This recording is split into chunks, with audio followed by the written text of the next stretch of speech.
Fala pessoal, eu sou o Caio Garcia, DBA SQL Server, e no vídeo de hoje eu vou abordar 10 mitos ou verdades sobre o SQL Server.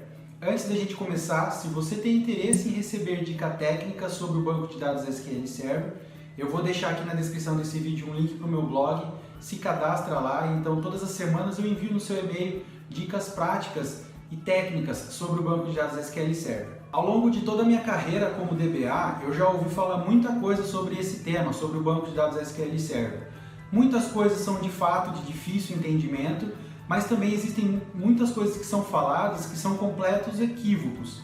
E é importante que você, como profissional da área de banco de dados, tenha conhecimento sobre esses temas para que você possa não aplicar no seu dia a dia, não tomar alguma coisa como verdade que não seja de fato, para você também orientar os seus companheiros de equipe, os desenvolvedores que trabalham com você, e também você possa orientar o seu cliente, por que não? E é o que nós vamos ver aqui agora, 10 mitos ou verdade. E eu começo aqui com a primeira: o Oracle é para banco grande e o SQL Server é para pequenas empresas. Isso há muito tempo lá atrás era uma completa verdade, mas hoje isso é um mito. Lá em meados dos anos 2000 ali até 2005, de fato, o banco de dados Oracle ele era utilizado pelas grandes empresas e o SQL Server estava começando a ganhar corpo, a ganhar mercado. Mas de lá para cá muita coisa tem mudado e hoje eu posso te afirmar que o SQL Server está ali, ó, no páreo com o Oracle, e muitas empresas no mundo inteiro, empresas grandes, utilizam o SQL Server, que hoje consegue tratar uma grande carga de dados e atender também a ambientes de missão crítica. Posso citar aqui como exemplo o Banco Itaú, que em algumas das suas soluções utilizam o banco de dados SQL Server. Então era uma verdade, mas hoje isso é um mito. 2. A inteligência artificial vai fazer o DBA sumir. Verdade, mas com um porém. Vai fazer sumir aquele DBA que é preguiçoso, que para no tempo, que trabalha ali apenas com fazer backup e criar um índice. Esse DBA, essa pessoa que só executa esse tipo de atividade, de fato vai acabar sumindo, porque muitas coisas que são repetitivas podem ser substituídas pela inteligência artificial. E isso de fato está acontecendo. Nós temos visto muitas funcionalidades novas dentro do próprio SQL Server que vêm suprir a demanda dessas atividades repetitivas, como por exemplo criar um índice ali para uma query específica melhorar o seu desempenho. Então, alguns tipos de atividades vão ser substituídas pela inteligência artificial. E se você é um DBA que está parado no tempo, que não se atualiza, que não busca coisas novas, que não busca saber de nuvem, por exemplo, banco de dados em nuvem, de fato a inteligência artificial vai tomar o seu lugar e você vai acabar sumindo do mercado de trabalho. Mas nós sabemos que, apesar da inteligência artificial conseguir tratar grande parte das atividades que são rotineiras ali da vida de um DBA, ainda vai haver a necessidade, na minha opinião, de ter ali uma pessoa por trás para tomar decisões e indicar o que a inteligência artificial precisa fazer. Então, apesar dela suprir grande parte das atividades, na minha opinião, ainda vai precisar de ter uma pessoa ali, um humano por trás para tomada de decisão e esse tipo de atividade. Outro ponto que deve ser levado em consideração também é que essas funcionalidades novas que estão sendo substituídas por inteligência artificial dentro do SQL Server são das versões mais recentes, e existe uma grande gama de clientes que ainda utilizam o SQL Server 2008 e vão levar um bom tempo ainda para chegar nas versões mais recentes. Então, para essa demanda, ainda vai precisar do DBA das antigas, digamos assim, o DBA raiz, né, que executa esse tipo de atividade também, mais repetitivo. Mas no geral, com o passar do tempo, é natural que essas atividades passem a ser tratadas apenas pela inteligência artificial e aí o DBA seja alocado em outros tipos de atividades. Então eu acredito que o DBA sim vai sumir, isso pode ser uma verdade, mas é aquele DBA que não está se atualizando. Terceira frase: insert dentro do SQL Server não precisa de commit para executar. Verdade. Dentro do SQL Server, de forma implícita, toda vez que você executa um comando de inserção, alteração ou exclusão de dados, já vai implicitamente um commit ali junto com a sua query no SQL Server. Isso é um pouco diferente do Oracle, por exemplo, que a cada execução de alteração de dados, você obrigatoriamente precisa informar para o banco de dados uma instrução ali de commit ou um rollback para ele confirmar ou voltar atrás daquela alteração ou aquela inserção que você está fazendo. Então no SQL Server, de forma padrão, ele atua já inserindo, alterando ou excluindo o dado. Isso tem o lado bom e tem o seu lado ruim.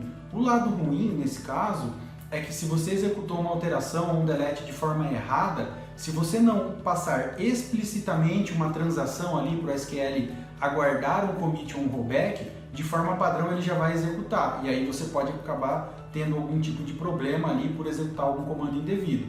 É claro que como DBA você tem artifícios para evitar que isso aconteça. E não é recomendado que você saia executando isso em banco de produção para não correr riscos. Mas é importante destacar que de forma padrão, você executou, ele já vai rodar isso no banco e já vai assumir como a transação correta. Por outro lado, isso facilita muito na parte do desenvolvimento das aplicações, porque você não precisa obrigatoriamente a cada ação no banco de dados passar ali um commit, um rollback para cada execução que for feita dentro do seu banco. Então tem o lado bom, tem o lado ruim, mas dentro do SQL Server isso é uma verdade. Todo comando executado de insert, update, delete são de forma padrão executados no seu banco sem necessidade de um commit. Quarta frase: o meu banco de dados está lento porque ele está consumindo muita memória. Isso é um mito. Realmente, muita gente faz essa confusão, atrela ali ao alto consumo de memória do SQL Server a algum tipo de perda de performance do banco de dados. Para a gente entender um pouco mais sobre isso, a gente precisa compreender que o SQL Server ele lê dados a todo momento e os dados estão armazenados em disco. Quando o SQL precisa ler dados do disco, ele tem um consumo muito alto porque ele está precisando fisicamente encontrar aquele dado. Para resolver esse problema, o SQL Server tem o cache. Toda vez que ele lê o dado do disco, ele armazena esse dado no cache, que é a memória, para que das próximas vezes que esse dado precisar ser lido, ele não precise mais ir até o disco pegar aquela informação, ele possa pegar do cache, ou seja, da memória do banco de dados. Então, tendo isso em mente, quanto mais memória o SQL Server utilizar, maior vai ser o cache dele, mais dados ele vai poder alocar em memória e, consequentemente, passar a ler mais dados da memória e não do disco, o que vai deixar ele mais rápido. Então, resumindo, quanto mais memória o SQL usar, mais rápido ele vai ficar. É claro que existe uma exceção ou outra, mas na maioria dos casos, quanto mais memória ele utilizar, mais rápido ele vai ficar. A gente tem que ter um ponto de atenção, é que a gente só não pode permitir que o servidor, no geral, ultrapasse 95% do uso de memória, porque daí vai começar a ter paginação de disco e aí a gente vai ter muita perda de performance no servidor como um todo. Então, se você tem ali um servidor com 32 GB de memória e tem ali 26, 27 GB alocado para o SQL e o resto está disponível para o sistema operacional, a gente tem ali uma média de 80% a 90% de consumo de memória do servidor no geral. Isso não é um problema, na verdade é uma solução, porque isso vai ajudar na performance ali do banco, porque ele vai ter um cache grande e vai ler mais dados em memória e não dados de disco. Então, falar que o SQL Server está lento somente porque ele está consumindo muita memória, isso é um mito e não deve ser propagado para as outras pessoas porque causa muita confusão. Geralmente as pessoas comparam isso com o consumo de aplicação, com o consumo de servidor de TS, que de fato, quanto mais memória consumir, pior vai ser o desempenho. Mas para banco isso é completamente diferente e deve ser tratado de uma forma diferente. Alguma outra coisa está causando lentidão no banco e não é a memória nesse caso. Quinta frase: é possível criar um índice para uma view. Verdade. É claro que existem alguns parâmetros, alguns detalhezinhos que você tem que ter atenção, mas de fato é possível criar um índice para uma view. Inicialmente você precisa utilizar a tag with schema binding, que vai permitir você utilizar a cláusula de criação de índices para a sua view. Você vai precisar criar um índice do tipo cluster inicialmente, e aí para você criar um índice do tipo cluster tem toda uma série lá de regrinhas que você precisa seguir. E aí, após você ter o índice do tipo cluster, você consegue criar outros índices para essa view do tipo não cluster. E quando você faz isso, cria essa view indexada com um índice do tipo cluster, a sua view ela passa a ser armazenada no banco de dados como se fosse uma tabela real. E aí, com isso, ela tem os ganhos de performances assim também como você tem criando os índices para uma tabela normal. Número 6. O DBA Onboarding tem vídeo todas as semanas. Isso é muito verdade. Todas as quartas nós temos vídeos novos aqui no nosso canal do YouTube. Além disso, nós temos também conteúdo diário, todas as semanas, nas nossas redes sociais, Facebook e Instagram. E também temos posts semanais no nosso blog. Então não perde tempo, siga as nossas redes sociais, se inscreva aqui no canal se você não é inscrito ainda. E também consulte o nosso blog semanalmente, porque lá tem conteúdo novo para você aprender sobre SQL Server. dbaonboarding.com.br. Número 7. Um select count, abre parênteses, fecha parênteses, é melhor do que um select count asterisco. Isso é um mito. Como que funciona isso dentro do SQL Server? Quando a gente coloca um asterisco dentro do select, a gente subentende que é para retornar todas as colunas, ou seja, representa todas as colunas daquela tabela envolvida no seu select. Quando você informa o número 1 no select, ele vai retornar apenas a coluna de número 1. Então, em tese, quando você está fazendo um count de 1 e um count de asterisco, nós somos levados a pensar que, ao contar o asterisco, nós estamos contando todas as linhas, porém com todas as colunas. E aí, se a tabela tem 100 colunas, nós estaríamos utilizando as 100 colunas ali para fazer o count das linhas, de forma desnecessária. Enquanto quando você faz um select count 1, você estaria contando as linhas de apenas uma coluna. Na teoria, isso seria muito mais rápido, mas não é bem assim que acontece. Se você analisar mais a fundo o plano de execução do SQL Server, quando você faz um count 1, você vai identificar que por trás dos panos ali, o SQL Server nada menos executa do que um select count. Então, por mais que você passe um select 1, por trás dos panos o SQL ele executa um SQL count asterisco. Então, de qualquer forma, o que vai ser executado dentro do SQL Server é um count asterisco e não um count 1 ali. Então, falar que um é mais rápido do que o outro, isso é um mito, porque no final das contas eles executam o mesmo script no banco de dados. Número 8. Posso realizar um insert em uma view. Verdade.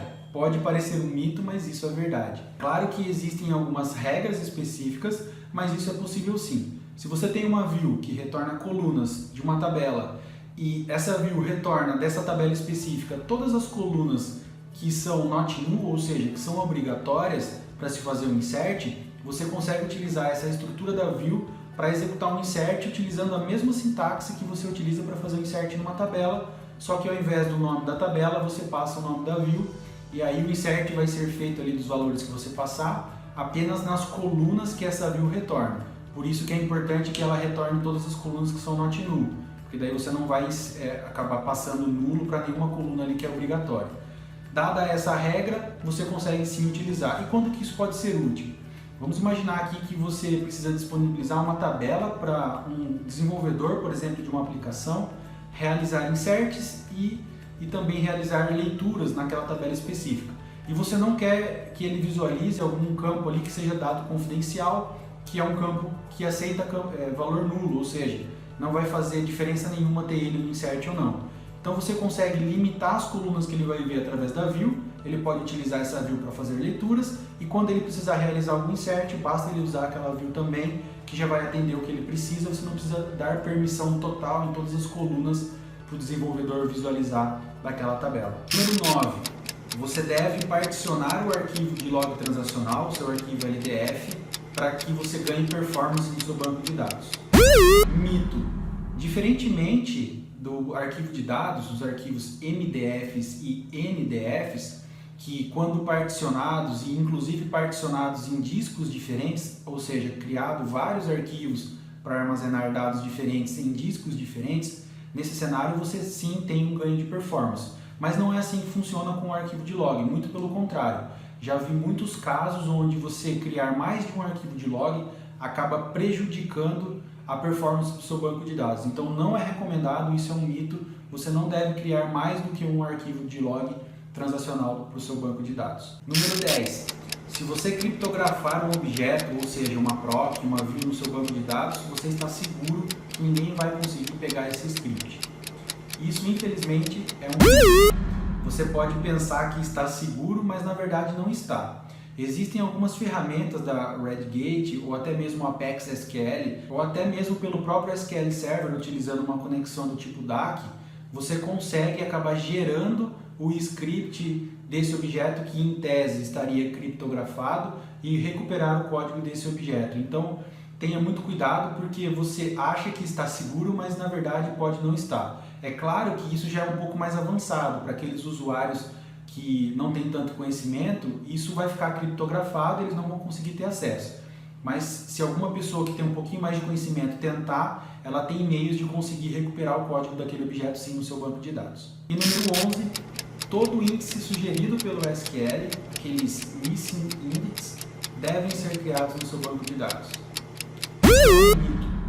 Nós temos que ter em mente que o SQL Server ele analisa o tipo do dado, o tipo daquela coluna, o tipo daquele campo que você está utilizando na sua query. Se ele é um campo do tipo numérico, se ele é um campo do tipo de data ou string, o que seja. Ele avalia o tipo do dado e aí ele sugere para que o plano de execução possa ficar melhor para que ele encontre ou chegue naquela informação.